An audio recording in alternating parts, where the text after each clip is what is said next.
1865. Un rapport au Conseil général de l'Association internationale des travailleurs qui pose les bases de l'analyse marxiste du mode de production capitaliste.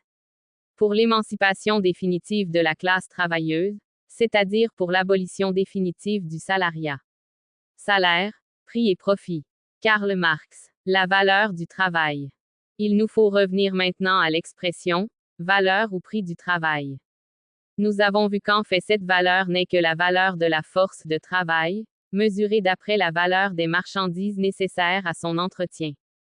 Mais comme l'ouvrier ne reçoit son salaire qu'après l'achèvement de son travail, et comme il sait, en outre, que ce qu'il donne vraiment aux capitalistes, c'est son travail, la valeur ou le prix de sa force de travail lui apparaît nécessairement comme le prix ou la valeur de son travail même. Si le prix de sa force de travail est de 3 shillings dans lesquels sont réalisées 6 heures de travail, et s'il travaille 12 heures, il considère nécessairement ces 3 shillings comme la valeur ou le prix de 1 heure de travail, bien que ces 12 heures de travail représentent une valeur de 6 shillings. De là un double résultat. Premièrement, la valeur ou le prix de la force de travail prend l'apparence extérieure du prix ou de la valeur du travail lui-même, bien que, rigoureusement parlant, le terme de valeur ou de prix du travail n'ait aucun sens. Deuxièmement, quoiqu'une partie seulement du travail journalier de l'ouvrier soit payée, tandis que l'autre partie est impayée, et bien que ce soit précisément cette partie non payée ou sur-travail qui constitue le fond d'où se forme la plus-value ou profit, il semble que le travail tout entier soit du travail payé. C'est cette fausse apparence qui distingue le travail salarié des autres formes historiques du travail.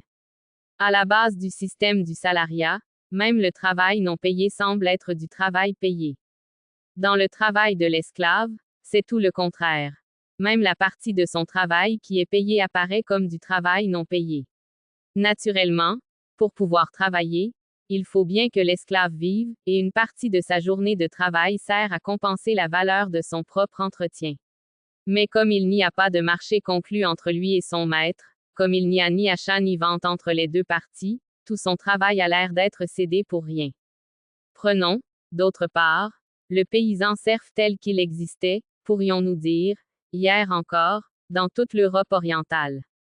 Ce paysan travaillait, par exemple, 3 jours pour lui-même sur son propre champ ou sur celui qui lui était alloué, et les 3 jours suivants il faisait du travail forcé et gratuit sur le domaine de son seigneur.